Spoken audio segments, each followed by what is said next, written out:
Welcome to another edition of Don Hammond's Arlington Weekly News. Once again, I'm doing a variety of different character voices until someone complains. Here's the lineup for this week. The news, of course, Community Bulletin Board, 55 Plus News, and an update from the latest town hall meeting. That's the show. Now here's the social media reminder. You can watch us on YouTube at Arlington Weekly News and the number 1, also on Facebook, and you can listen on the radio at WERA 96.7 FM. Now on to the news.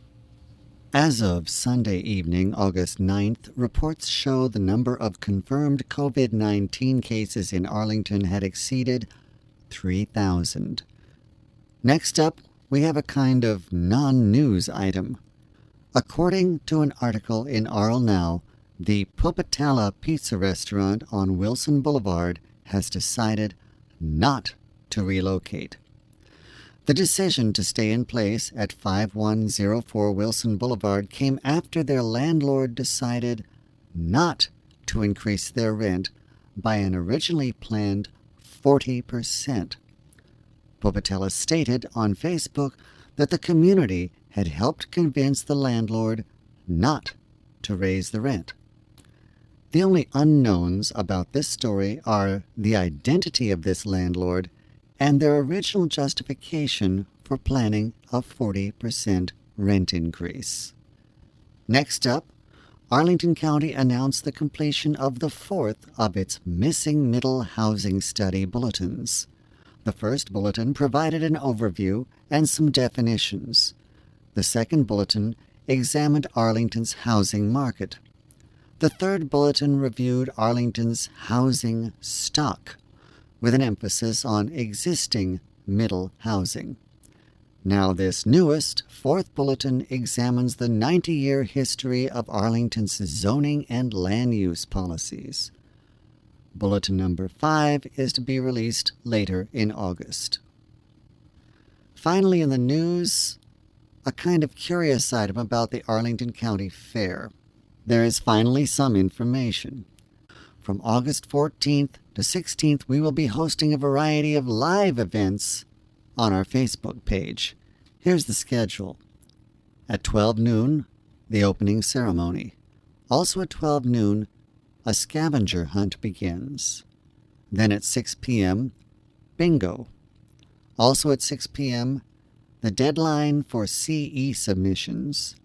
At 7:30 p.m., a performance by Badger Creek. And at 8 p.m., something called Meet the Goats. On Saturday, at 10 a.m., Arlington Art Truck. 11 a.m., performance by the Calico Cloggers. 12 p.m., community programs. 1 p.m., Gulf Branch Nature Center. 2 p.m., a cooking demo. 3 p.m., a family dance party. 4 p.m., Goat Yoga Fashion Show. 5 p.m., a performance by 40 Miles Home.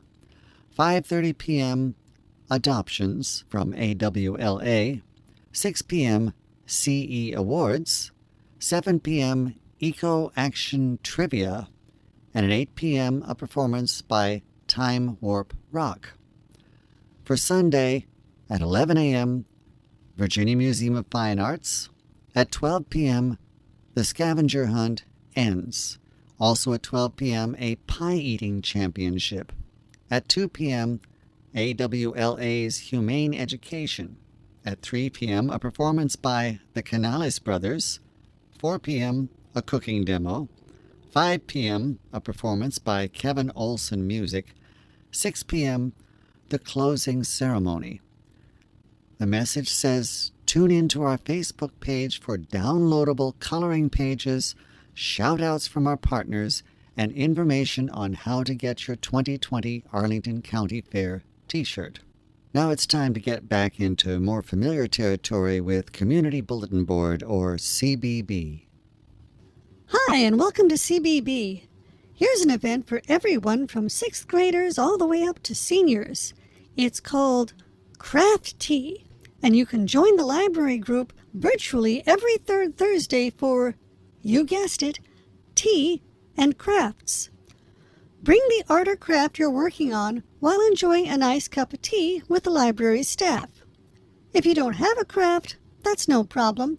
They'll have easy suggestions for crafts or links to coloring pages on hand so you can start something new. The event is free. RSVP at the library website for Zoom information.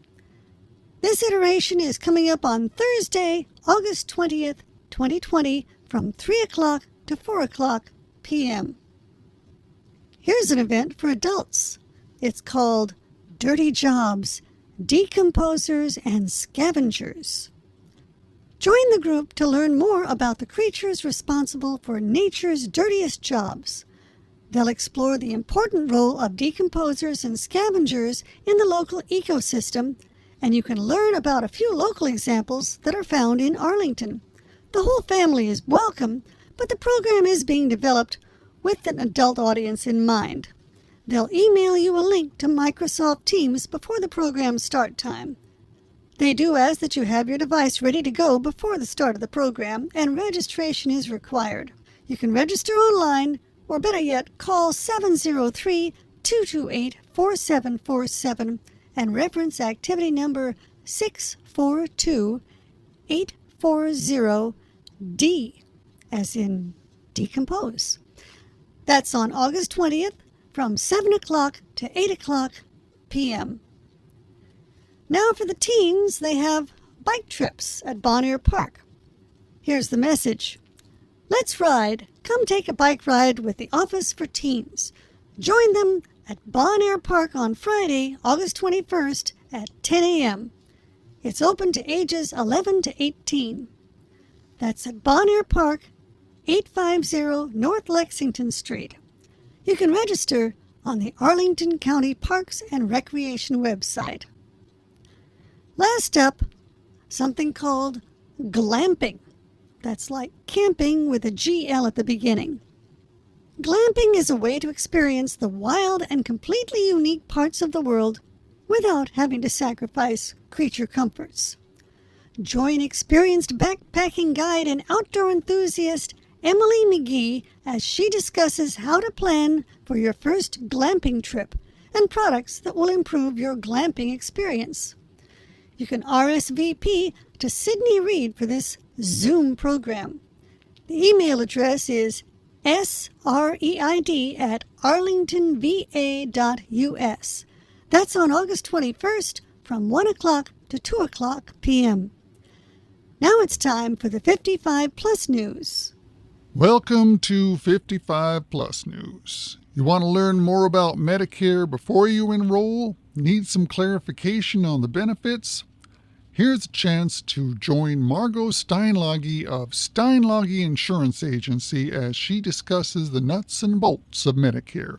The space is limited, so RSVP to Elizabeth Poole for this Zoom program.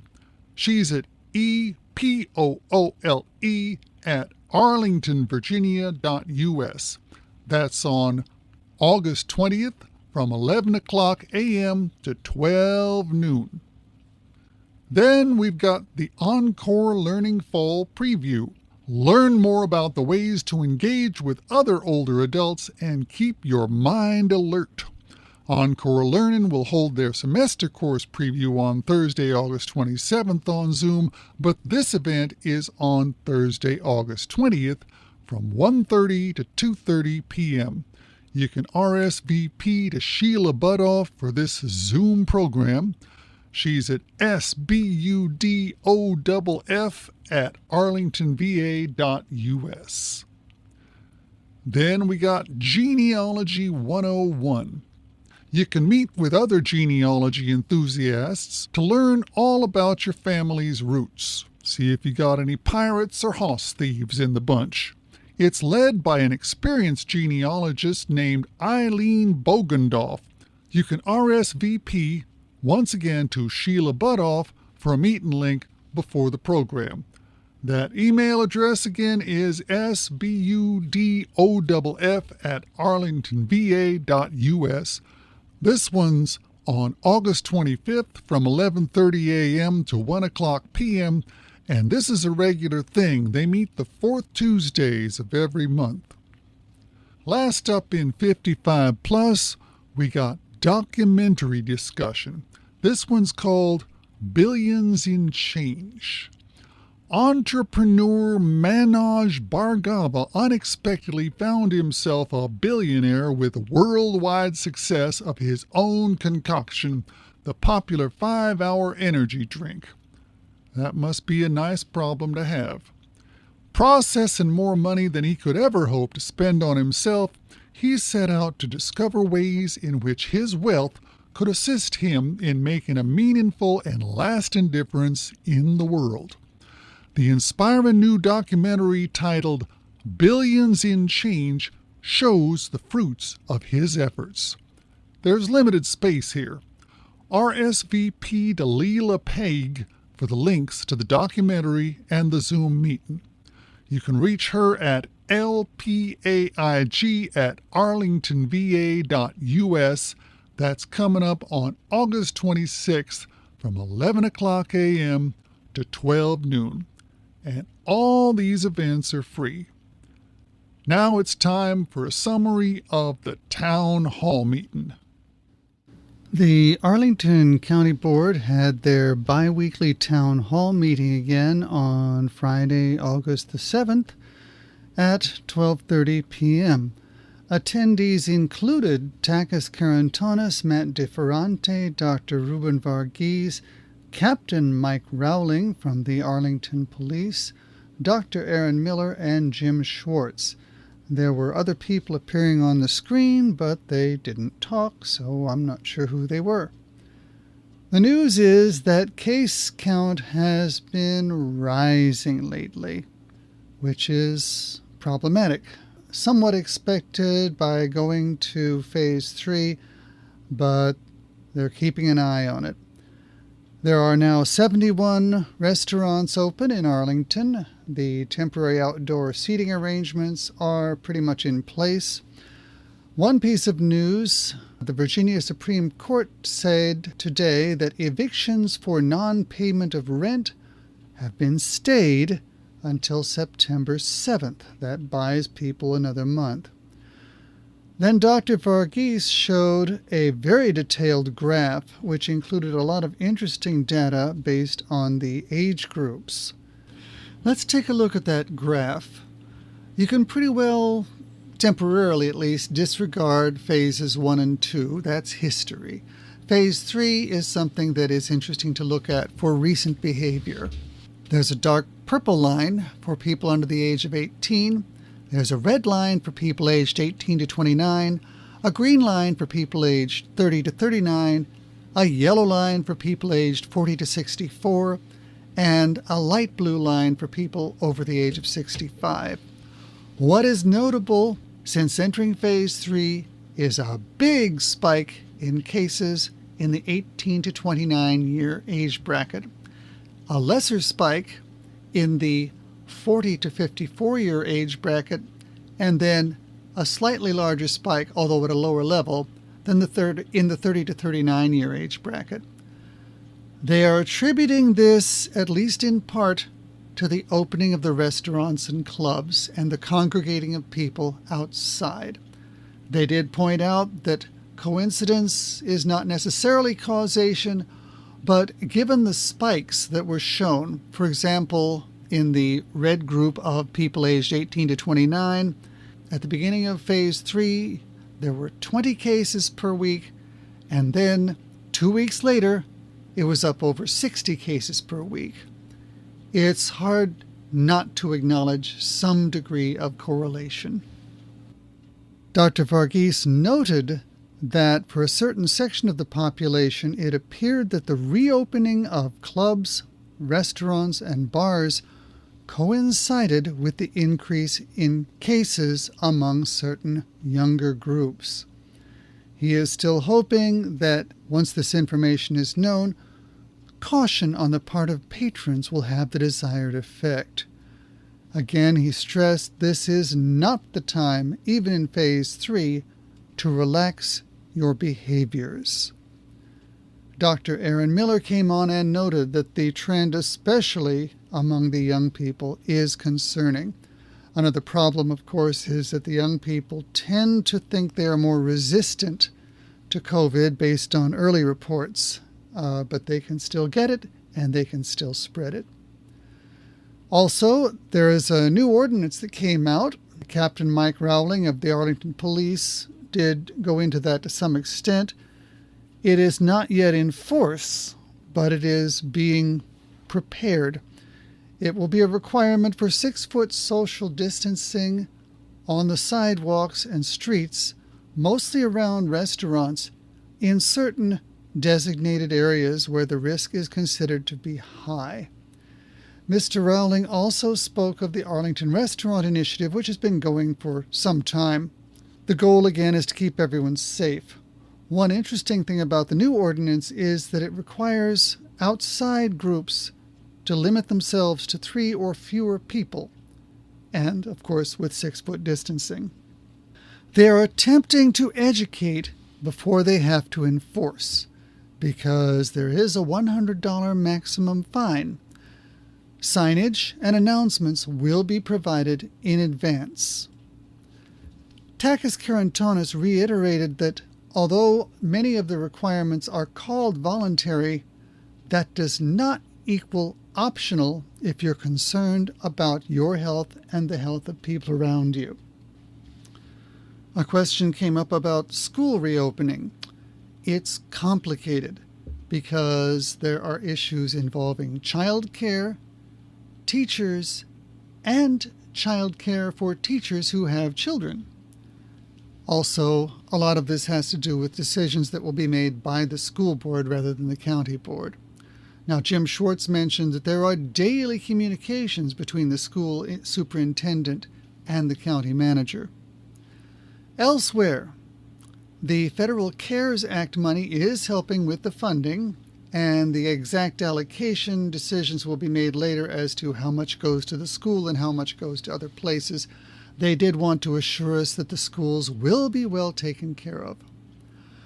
A question basically stated hardly anyone in Ballston is using a mask. A question also asked about bikers who didn't wear masks and what to do about enforcement. Well, the answer is that the county is limited by the nature of the governor's orders. They do acknowledge that the risk is lower in outdoor settings, but distance is still a factor in either indoor or outdoor settings. The rule of thumb is for contact tracing, and the rule of thumb for caution is avoid close contact within 6 feet for more than 15 minutes. Less is even better. Aaron Miller noted, as far as the metrics for reopening the schools, that public health metrics are lagging data. There's a 14-day incubation period, and then testing data is often 2 to 3 weeks old. Significant changes, like reopening schools, can make a big difference on many things, both in Arlington and in the greater region. Noting that each jurisdiction has a different set of risk factors. They have to look at health, but they also have to look at staffing and resources and general welfare. They did mention Israel's experience when they reopened schools, but they didn't go into detail, so I'm going to provide an extract from a New York Times article to help clarify Israel's experience. Confident that it had beaten the coronavirus and desperate to reboot a devastated economy, the Israeli government invited the entire student body back in late May.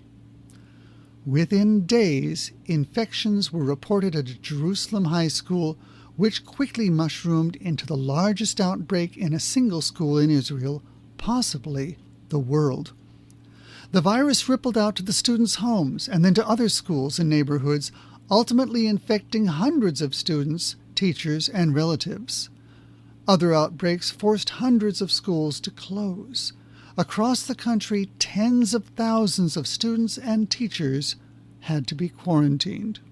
That's the end of the Times article. I think that does address the concerns expressed at the meeting. Question came up about specific testing for 22204 zip code, since that has been hit the hardest, And yes, they are beefing up testing and availability in that area. They are concerned about federal help continuing, but the local nonprofits are also pitching in, and that was acknowledged. Question came up about homeowner protection, specifically landlord protection for homeowners who rented to tenants who were unable to pay the mortgage. It was pointed out that in addition to the protection for tenants, there are also federal landlord protections. Next question was, why hasn't more been done to reduce congregating at the bars? Well, Captain Rowling had pretty much already covered that, but he reiterated the need for social distancing and mask wearing. Jim Schwartz noted that the restaurants are responsible for what goes on inside the restaurant. The citizens are responsible for what goes on outside. Captain Rowling did say that they are concerned with education. They're using flyers to encourage voluntary compliance. Question came up as to how the board is using their advisors. Mr. Karen Tonis fielded that one. He said most of the decisions will come at the September board meeting after consultation with the advisors. Dr. Aaron Miller had new data as to how long it takes for test results to come back. At Arlington sites, they now have a turnaround of 3 to 5 days, which is better than most. A question came up about pool testing. This is an experimental technique in which clusters of people are tested with the data submitted, and if there are no positive cases in a pool of, say, 10 people, it's simpler to have all those people come back with a clean bill of health. However, in Virginia, the Department of Health administers the protocol. Arlington has asked them to consider pool testing, but it has not yet been decided. Dr. Varghese emphasized that though testing is important, in the absence of a national strategy, the emphasis must remain on reducing exposure. He also noted that nasal swab testing, for example, you don't just take a cotton swab. It requires a specialized swab, and it also uses specialized chemicals to analyze the sample. Supplies are subject to question. A question came up about a new COVID-wise app that was announced by the governor. Well, Arlington has people dedicated to working on contact tracing, and the app is another tool, but it's optional. There's information on the Virginia Department of Health website for voluntary participation by exposed persons. Dr. Aaron Miller fielded a question about the challenges of people on sidewalks, especially when there are joggers and bikers. Stay away from the other people. If you're going to go to a place that you know will be busy, wear a mask. He said that he wears a mask every time he steps out of his apartment door.